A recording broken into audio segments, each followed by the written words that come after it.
So, what's up sa inyo guys? I'm X-Urbin, ang pinaka-pogi niyong tutor. So, yun guys. Today, tuturo ko sa inyo kung paano gamitin ang exit lag.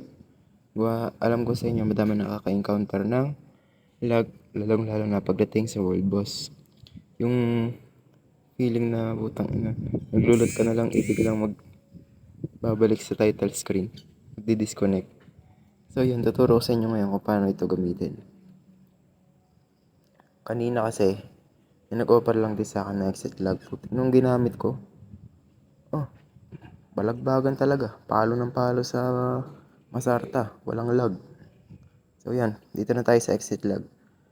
So, makikita nyo, ayun yung exit lag. Yun yung website na exit lag. Ilalagay ko na lang sa description box below yung aking link para ma-direct kayo sa exit lag. So, yan. Pagdating nyo sa exit lag, pindutin nyo yung download.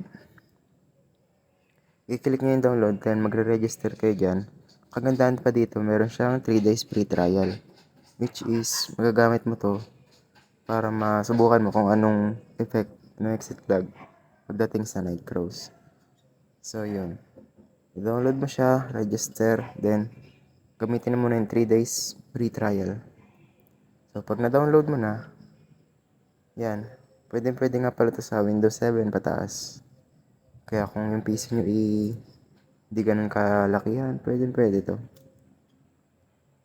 Ito-download nyo yan, nandyan. I-click nyo yung download, exit lag, then pag na-download nyo na exit lag, so yun, punta na kayo sa exit lag. O kasi na-download ko na, kaya bubuksan ko na lang. So yun, nandito na tayo sa exit lag. Ito yung exit lag. Ang gagawin nyo, isi-search nyo lang dyan yung night cruise. Night cruise, ay mali. Night cruise, yan. Then double click nyo lang. Then, wala kang ibang gagawin dyan. Apply routes nyo lang. Wala kang ibang game region. Wala. Basta, click nyo lang yung apply routes. Then, pag naano niya, yun na. Wala na kang ibahin sa iba pang settings. Yan, sa tools, wala. Sa account, wala. Yan. Basta, i-click nyo lang yan. Then, open nyo na yung inyong night cruise. So, kita nyo, 21 ms. Solid yan.